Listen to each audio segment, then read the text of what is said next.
Somos hijos de una gran nación por su historia y su cultura y de un Estado rico porque nuestro país tiene su geografía y su diversidad, costa, sierra, selva y mar, que le da la característica de ser un país andino, amazónico, bioceánico por el río Amazonas, marítimo y con presencia en la Antártida. Este es el gran país que los peruanos desde niños deben de conocer y amar para que de grandes lo sepan desarrollar, proteger y defender. Sobre esta base, el Estado debe diseñar sus políticas públicas y conducir sus relaciones internacionales. Pero ¿qué es lo que comprobamos? Nuestro país no tiene visión de futuro, no tiene objetivos de largo alcance, porque no hay un pensamiento estratégico. ¿Cuál es el pensamiento estratégico nacional? Y porque no somos capaces de llegar a consensos en puntos en común que nos beneficie en lo relacionado con la defensa y el desarrollo. No sabemos, no valoramos lo que tenemos. Y fíjense la ubicación que tiene nuestro país. Esa es una ventaja cualitativa inalterable. Nadie la va a cambiar. Y la ventaja cuantitativa la damos nosotros, mejorando sus competencias y sus capacidades. Y acá hay algo que hay que tener en cuenta. De nada servirá el desarrollo económico si no construimos ciudadanía, si no tenemos capital humano. Y eso es lo que está sufriendo hoy el Perú. Lo que nos está fallando en la fábrica, los peruanos, la familia. Cuando vemos jóvenes involucrados en una violencia increíble, nosotros nos preguntamos, ¿dónde están los padres? Ese es el problema que tenemos. Hemos descuidado el capital humano. Y hay anécdotas sobre nuestro país. Yo trabajé 2 años, tuve la oportunidad de estudiar 2 años en Paraguay. Paraguay tiene una de las centrales hidroeléctricas Interpú más grandes del mundo.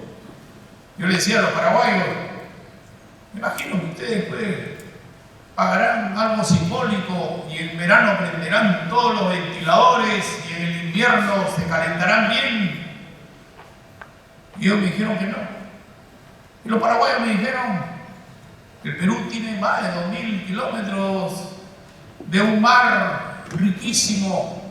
Y me imagino que con esa rica pesca le darán a los niños en el desayuno, almuerzo y comida pescado y les hará pues el fósforo por la cabeza. Ni ellos tienen energía ni nosotros alimentamos a nuestra gente. No sabemos valorar lo que tenemos y no sabemos gestionar. Y eso me dolió a mí en los años 90 cuando hacía el CAE. Se invitó al embajador de Estados Unidos y el embajador dijo, los peruanos lo único que saben es estirar la mano y pedir. Se me quedó grabado, por eso yo le decía a todos los que conversaban conmigo, peruano, ¿por qué pides si tienes de todo? Y el peruano no sabía lo que tenía. Por eso que nos dicen, no, el peruano es un mendigo sentado en un banco de oro, de plata, de cobre y de litio. Hoy día el peruano ya sabe lo que tiene, pero tiene otro gran problema. No lo sabe gestionar. Tenemos tantos recursos que con todos los recursos que tenemos podríamos satisfacer todas nuestras necesidades. ¿Por qué no se puede? Por 2 factores. Baja calidad de gestión y una gran corrupción. Tú le subes la calidad a la gestión y baja la corrupción y nosotros seríamos un país con mayor provecho para todos. Cambia. No cambies, regresa. Regresa. Sentirse orgulloso de ser peruano. Eso es algo que a mí me distingue. Cuando yo era chico, yo soy el Callao. Yo también soy de provincia, soy de la provincia constitucional del Callao. Me preguntaron, ¿usted dónde es? Del principal puerto del Perú y del mundo. Y así eran los arequipeños. Yo por eso, cuando converso con ellos, les digo, yo trabajaba en Arequipa. El orgullo arequipeño, que había que contagiarse, ese orgullo arequipeño.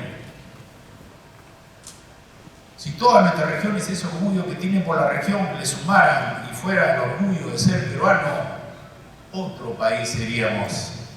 Los 20 años de subversión no bajó. Y ahora tenemos otros 20 años que también nos ha matado, porque la corrupción mató la dignidad de los peruanos, y esa es otra cosa que estamos pagando hoy día. Cambia ahora sí. Siempre hemos vivido de espaldas a la Amazonía y de espaldas al Pacífico, y no hemos sabido valorar nuestros recursos naturales, porque lo que el Perú necesita son estadistas. Y le tenemos miedo a la palabra geopolítica. Y la geopolítica es esa relación dinámica que tiene la política con la historia, la geografía, los recursos humanos, los recursos naturales, el factor ambiental.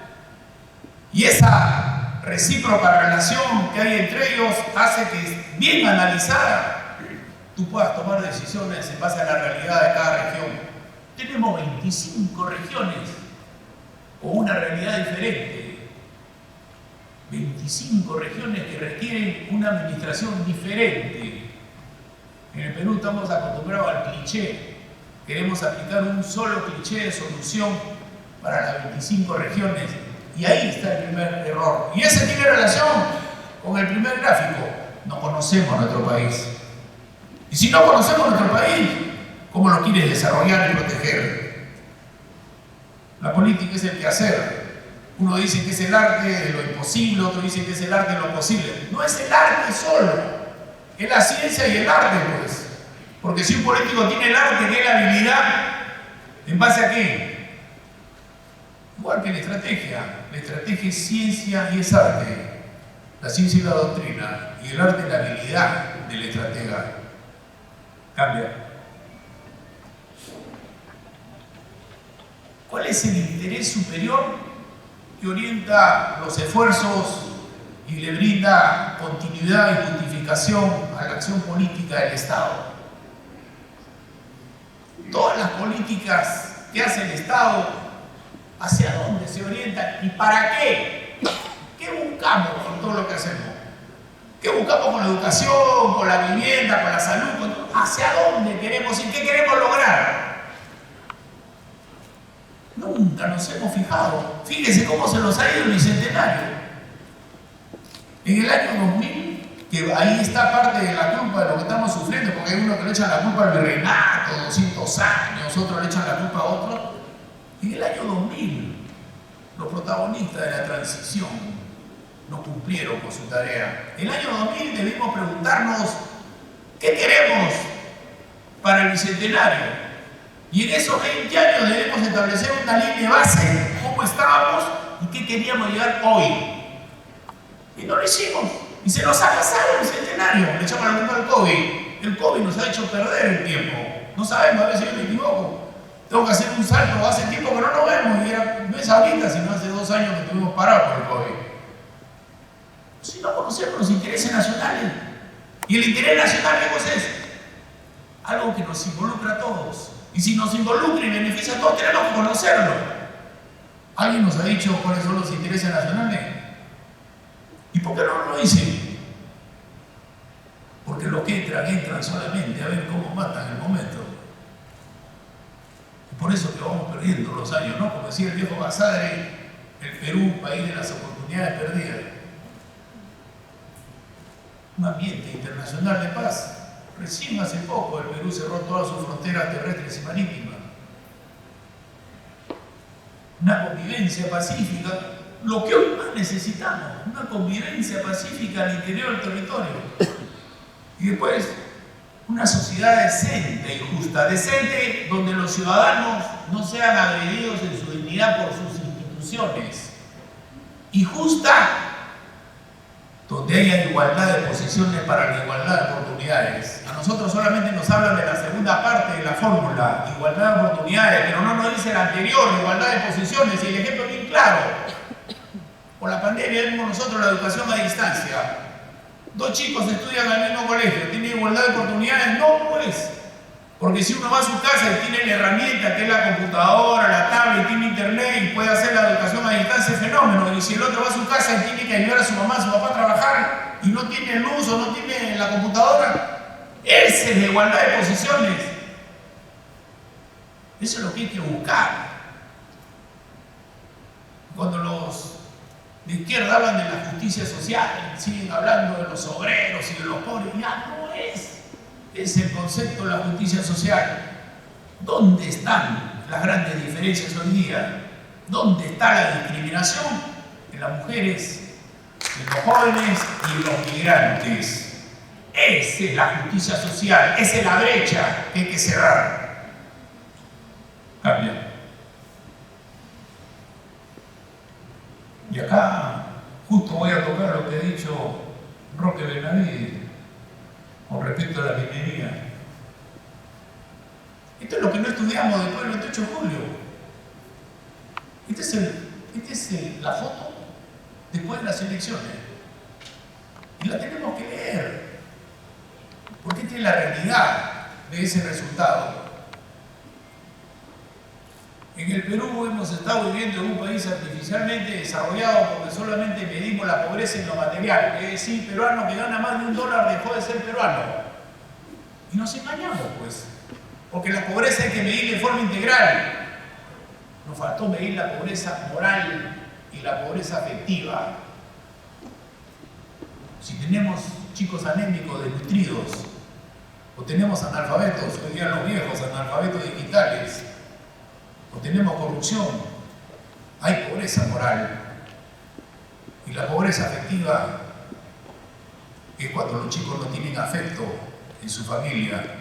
Hemos devaluado la familia. Hoy día hablar del papá, la mamá y los hijos es una lisura. Yo pregunto, ¿desde cuándo la familia se ha convertido en una enemiga de la sociedad? Y porque viene la otra pobreza. La pobreza por desigualdad territorial, la pobreza por la presencia del Estado, presencia diferenciada, abandono o el abuso del Estado en algunas regiones. Y la presencia diferenciada la vemos claramente entre el norte y el sur. Y se refleja hoy en día en lo que nos está sucediendo. ¿Y por qué? Porque la misma geografía del norte ayuda a que llegue el desarrollo. Anca, La Libertad, Lambayeque, Piura, antes era un viaje interprovincial, salir cada uno de esos deportes, ahora todo está junto. Usted tiene todo junto, tiene facilidad de integración territorial, tiene la facilidad de llevar el desarrollo. Te vas al sur y encuentras tú que la geografía es más difícil y que por tradición, por costumbres viven aislados.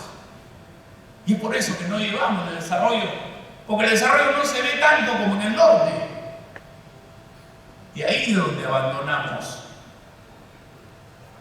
Cuando vemos nosotros el abandono permanente del Estado en las fronteras donde la minería ilegal, el narcotráfico, el contrabando son los que subordinan a los gobernadores regionales, locales, y donde los jóvenes, por necesidad o por obligación, tienen que involucrarse en actividades ilícitas. Porque no está el Estado, porque no hay la integración territorial, porque hay un abandono cuando ven ustedes uno de esos poblados que no llegan ni a la capital de su distrito. Porque hay un abandono del Estado del Brain. En el centro de nuestro país, la región más golpeada por Sendero Luminoso, el abandono del Estado hizo que lo cubriera Sendero Luminoso, lo derrotamos, lo sacamos ahí, y cuando el Estado debió regresar con su presencia económica y social no lo hizo, y hoy día lo ha cubierto el narcotráfico. Y ahí lo tenemos. Una gente que no tiene cómo sacar sus productos, porque no hay carreteras. Porque lo más fácil es militarizar la solución y engañarnos a todos. Y ahí lo que tiene que haber es desarrollo. Cómo darles otras oportunidades de vida a esa gente que por obligación y necesidad se dedica al cultivo de la hoja de coca. Y la pregunta que tiene relación con el capítulo de ingeniería minera, el corredor minero. ¿Por qué el corredor minero ha votado en contra del sistema político del modelo económico? Si el corredor minero debería decir, gracias a la mina, mira cómo vivimos. Lo que pasa es que no hablamos de ciudad minera. La ciudad debe crecer al mismo ritmo que crece la mina. Y porque cuando hablamos de la parte del eje petrolero estamos en lo mismo. Cuando vemos a cada rato los derrames de petróleo, la otra vez vinieron a conversar conmigo. Nadie los entiende, nadie los conoce. Y cuando tú te das cuenta que esa gente no tiene agua, no tiene luz, no tiene una posta médica, para que su mujer vea luz, tiene que llevarla a un bote hacia un punto lejano. Uno se pregunta, ¿y lo tienes el petróleo como una de las fuentes de ingreso en nuestro país? ¿Por qué no nos preocupamos de esa gente, de esas comunidades que viven cerca de las estaciones? Entonces lo que estamos viendo es que ellos mismos hacen el sabotaje. Es como los chiquitos para llamar la atención. Hago algo para que vengas, para que me mires, para que me soluciones mis problemas. Y acá vinieron y no lo recibió nadie. Yo le dije que te vaya a recibir el primer ministro. Seguimos hablando con él y no entiende. Y el presidente no quiere saber nada. Y después les exigimos porque son violentos.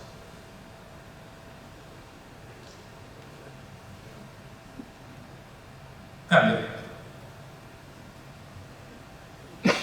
Hay una guerra, ustedes la saben, la minería versus la agricultura. Nos han inventado una guerra, ¿no? El oro, el agua. Y me hace recordar el COVID. La economía o la salud. Apagamos todos los motores de la economía y tuvimos 200.000 muertos. ¿Por qué no cambias en vez de lo, pones el I? Porque es más difícil, pues. Más difícil gestionar. Más fácil es apagar el motor y echarle la culpa y apagar los dos motores. Y estuvimos detenidos 2 años. Y porque en este tema de la inversión minera hay 3 actores: el gobierno, la empresa y la comunidad. Lo ideal es que los 3 estén de acuerdo. Lo bueno es que por lo menos la empresa tenga al frente juntos a la comunidad y al gobierno. Lo malo es cuando el gobierno se sale y deja la empresa con la comunidad. Y ahí están todos los problemas. Y porque hay factores adversos que ustedes lo deben de conocer, las cuestiones ideológicas, la afectación a la vida tradicional es parte de la cultura de esos pueblos, la contaminación ambiental, el no querer compartir el agua es un factor clave, o porque el agua es escasa porque tiene miedo a la contaminación, o la desconfianza, todos los antecedentes negativos que siempre los que están en contra de la inversión y el desarrollo lo hacen conocer, como la brecha social. Siempre se habla de la brecha social y cuando preguntamos qué cosa es la brecha social es que el Estado tiene que dar solución a satisfacer las necesidades básicas. Y le dice a la empresa, y la empresa dice es un problema social del Estado. O sea, ni el Estado ni la empresa lo hace y al menos está la comunidad. Ese es el tema. Y la responsabilidad del Estado, no de la empresa. Pero siempre vemos, porque hay problemas en toda la comunidad. La brecha social, ¿quién le eleva la calidad de vida a las comunidades que viven cerca de los campamentos mineros? Y ahí vemos los problemas sin solucionar. Minería y agricultura sostenible, binomio esencial para el desarrollo. Pregunten, ¿no podemos vivir la minería con la agricultura? ¿Por qué se pierde?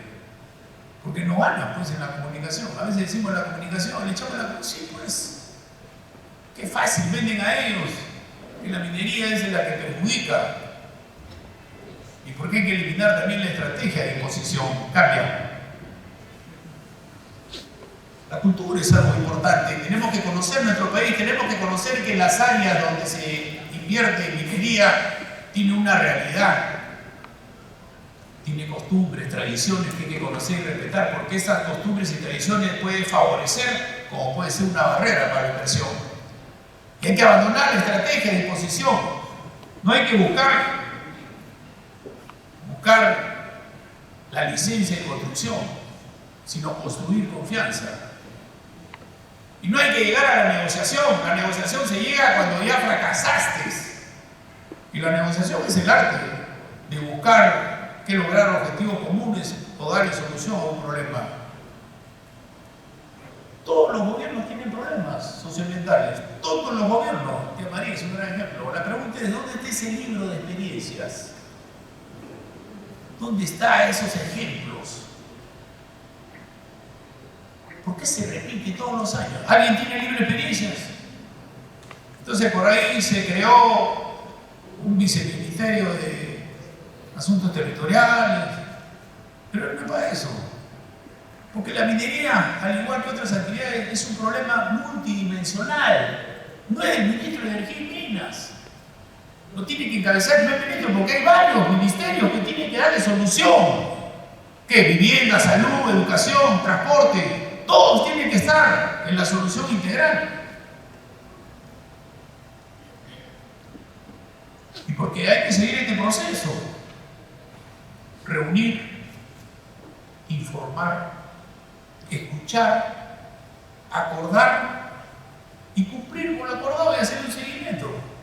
Lo que sucede es que cuando negocias haces una lista de imposibles para patear el problema para el siguiente gobierno. Y cada cierto tiempo se dan cuenta de que esa lista de imposibles no han cumplido nada, entonces comienzan nuevamente los problemas. Porque aquí también estamos en guerra. Y hay una nueva forma de hacer la guerra, pero la finalidad sigue siendo la misma, imponerle la voluntad al adversario como están haciendo ahora. Ahora nos están queriendo imponer por la fuerza que una minoría que hace la violencia se haga lo que ellos quieren.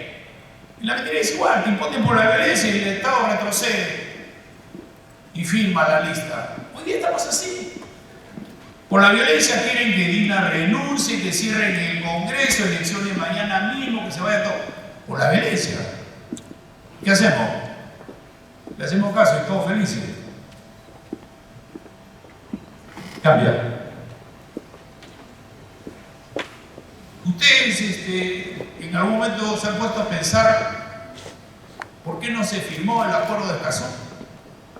¿Por qué había tanto interés en que se firmara el acuerdo de Escazú? ¿Qué cosa es el acuerdo de Escazú? ¿Nos beneficiaba?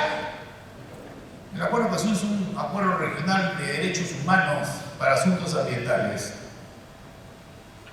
Se le vende como un instrumento para evitar conflictos sociales. Y si la gran mentira, ¿verdad? Y le cuento la verdad. La verdad es que cuando hubo el impulso de un gobierno de quererlo firmar, no le consultaron a las Fuerzas Armadas. Y los que estábamos afuera del retiro comenzamos a criticar. Entonces nos llamaron de Cancillería, nos hicieron una reunión a uno que estábamos en retiro, a los más criticones. Y la pregunta que hicimos nosotros, si está en juego la soberanía, ¿por qué no pide su opinión a la parte militar? Porque ese es otro error que tenemos en el país. Defensa no es militar. Defensa es la suma de relaciones exteriores con lo militar. Somos el único país que no conversa. En todos los países conversan los dos. Los diplomáticos, que son para coordinar, y los militares, que son para disuadir.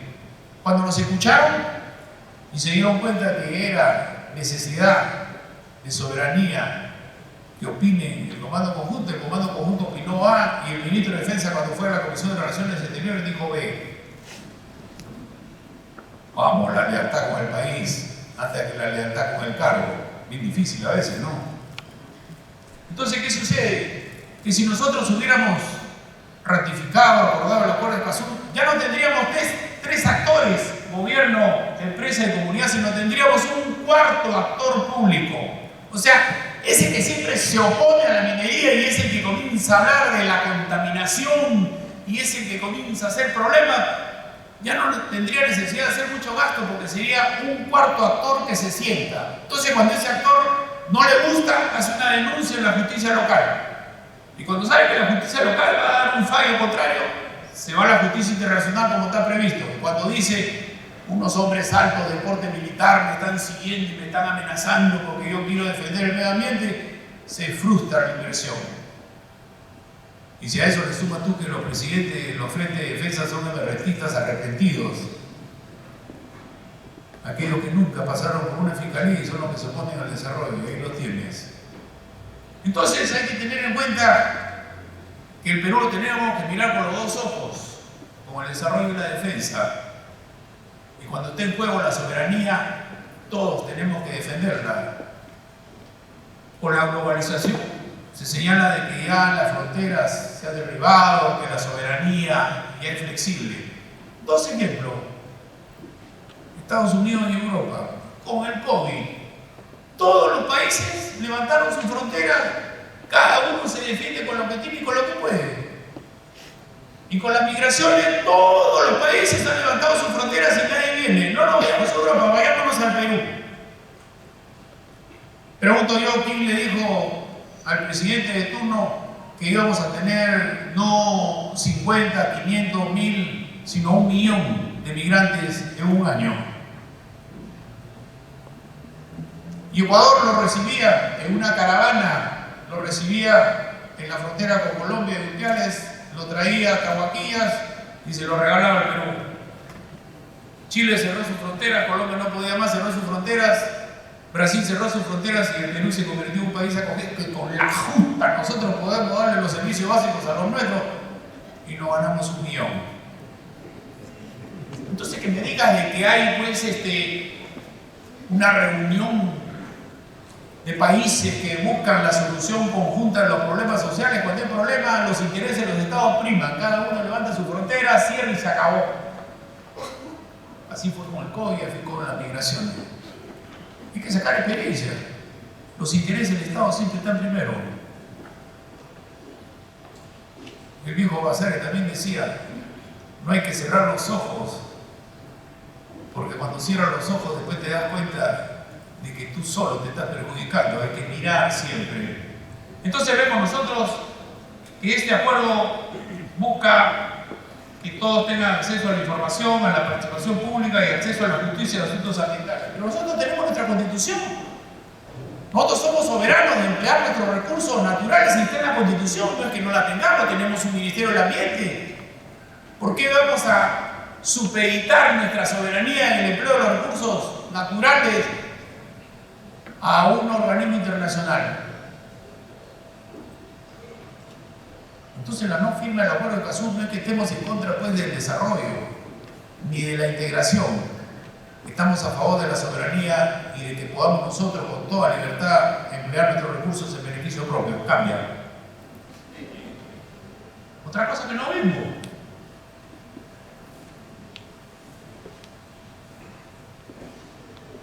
En el año 2019 se presentó un estallido social en Colombia, Ecuador, Bolivia y Chile. Y ese estallido social, que es similar a lo que estamos sufriendo hoy día, lo encabezaron en Colombia y en Chile los actuales presidentes. Generaron también una violencia. Hubo elecciones ahí nomás y salieron presidentes. A ver, si yo encabezo un estallido social y después pido elecciones al día siguiente, de repente me eligen. Y no lo vemos venir. ¿Y en Chile qué hicieron? Chile, uno de los países respetados por su organización, por su democracia, por su institucionalidad, lo pusieron contra la pared al presidente Piñera. Y le dijeron, o renuncias, o te vacamos, o nos vamos a una asamblea constituyente para una nueva constitución, porque esa es la solución a los problemas. Se rindió Piñera. Hizo lo que habría que hacer en nuestro país, hacer un cambio en la Constitución para que haya un referéndum. Se llamó a representantes de todas las minorías por 1 año y medio. Hicieron una Constitución, 350 artículos, y era la República Plurinacional y Pluricultural de Chile. Cambiaban el himno, el escudo y la bandera porque no lo representaban, no había independencia y poderes. Y como ya el voto involuntario, un 78% dijo que sí, pero el 78% del 40% nomás que fue a votar. Entonces, como el referéndum de salida para la aprobación o rechazo era obligatorio, fueron todos. recuperado la memoria a tiempo, porque si no Chile se hubiera hundido. Y ahora ya han hecho algo decente. Ahora ya el Senado y diputados han escogido 24 o 12 cada uno, expertos, y en mayo, junio, entre 5 meses van a nombrar 50 en elecciones abiertas para hacer una constitución, pero les han puesto candados. República unitaria, se respeta los poderes y respetemos los símbolos. Y en el Perú la izquierda copiona quiere hacer lo mismo. Asamblea constituyente de ese tipo para perder un año y medio. Para llamarnos como la República Popular del Nuevo Perú. Para que nos cambien la blanquirroja por un trapito rojo. El himno porque no nos representa. Vamos, los peruanos tenemos que ser más serios. Y los peruanos tenemos que estar más unidos. No nos pueden venir a cambiar nuestra historia. Hay un complejo de reflotar el país. El Perú no necesita ni Macocapa ni Mamahoyo. Tampoco necesita Batman y Robin porque son muy ambiguos. Ni tampoco Superman. El Perú necesita a Superman y los super amigos, que es lo que está faltando. Cambia. Y cuando hablo de la ideología, hablamos de los antagonismos. Y si ustedes quieren ver los antagonismos en cuanto a la inversión en la minería, ejemplos frescos tenemos. No nos vayamos muy atrás en la historia. Un presidente que le grabaron una reunión en Arequipa por Tía María, hay argumentos, pero tengo que preparar el argumento.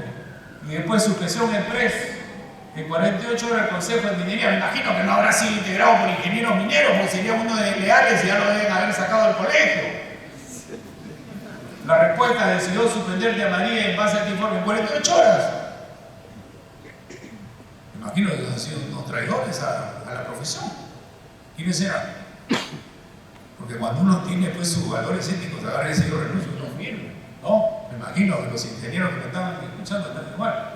Y tenías con este primer ministro empezamos. Y nos echan la culpa en el Congreso, que había que quedarse con él y con Iber Maravilla. Yo tuve la oportunidad de hablar con los delegados de la OEA. No sabían que teníamos 5 gabinetes y 80 ministros. Y lo tenían contado, digo, este fue el primer ministro. Duró 3 meses. Ni sabían. Pero che, ¿no? Te la hacemos como en el barrio. La señora Mirta Vázquez, la moderada, que felizmente no era antiminera.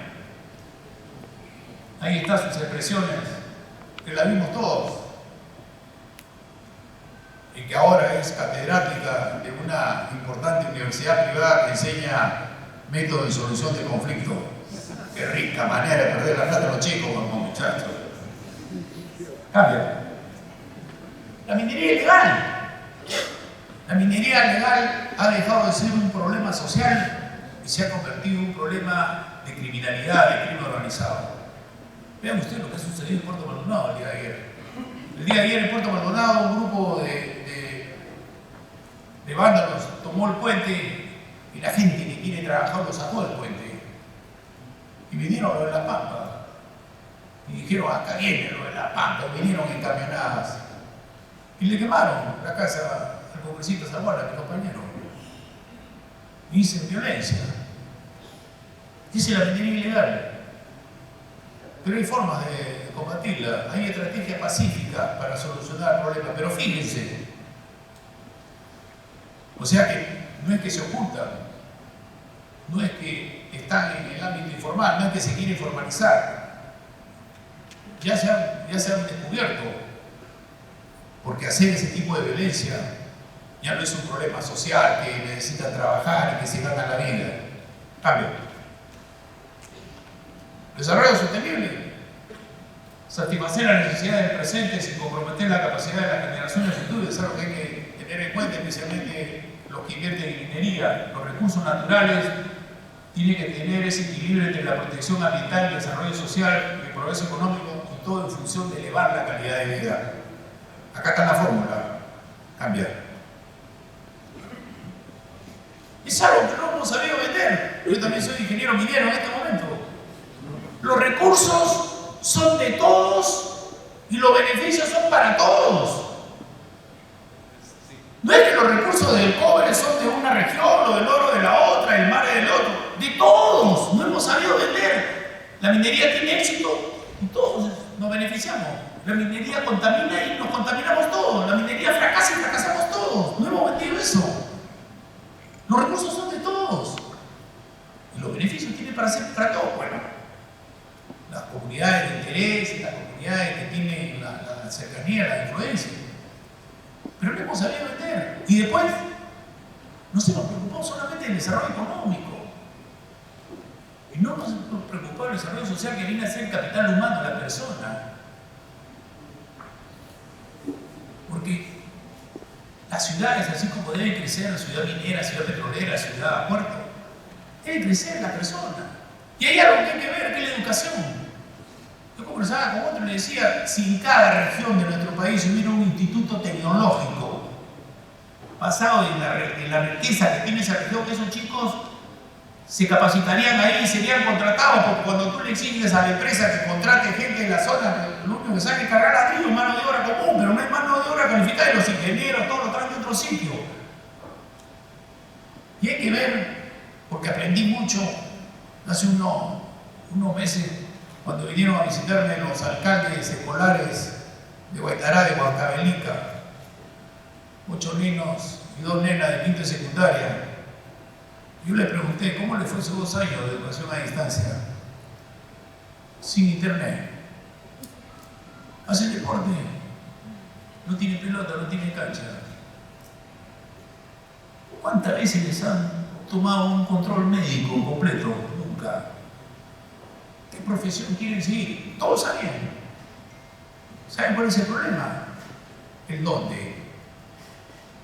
Porque tenían que ir a buscar dónde, que Trujillo, Lambayeque, Lima, y que tienen que buscar un familiar, una pensión. Entonces, si tú le das, porque todos no podemos ser profesionales, todos no podemos ser médicos, entonces si tú le das educación técnica, profesional en esa región, los chicos no tienen necesidad de irse. Y ahí hacen su futuro, y va creciendo.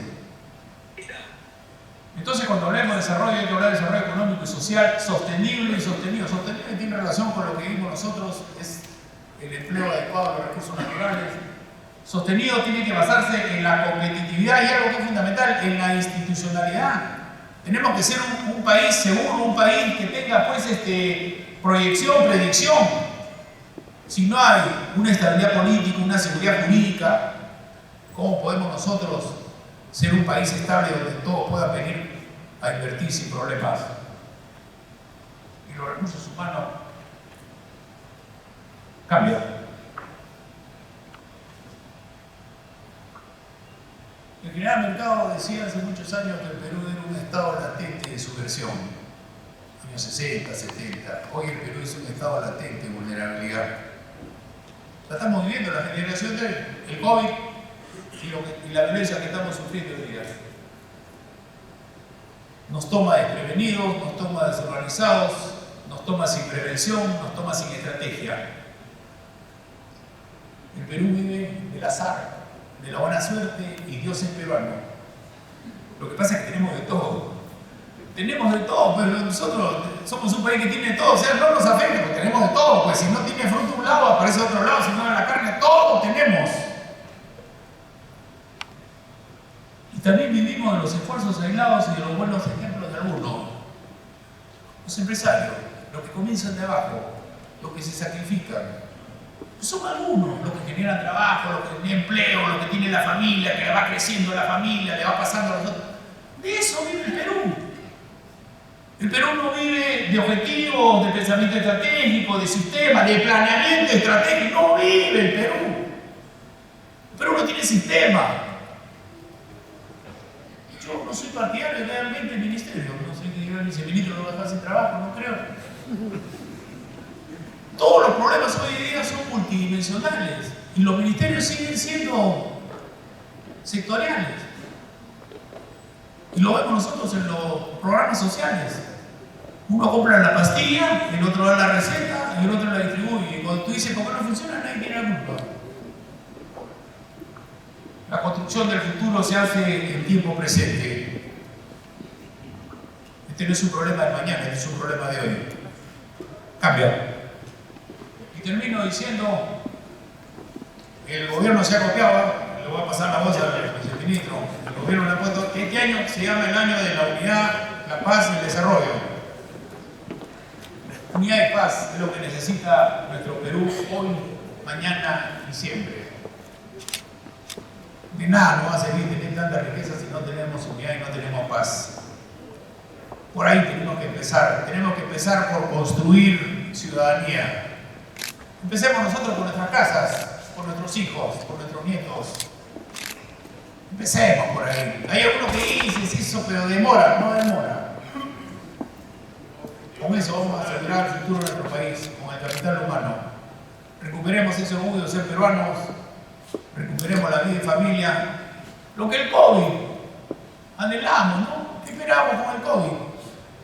No perder lo que tanto nos costó, vivir en paz y poder reunirnos con la familia y con los amigos. Muchas gracias.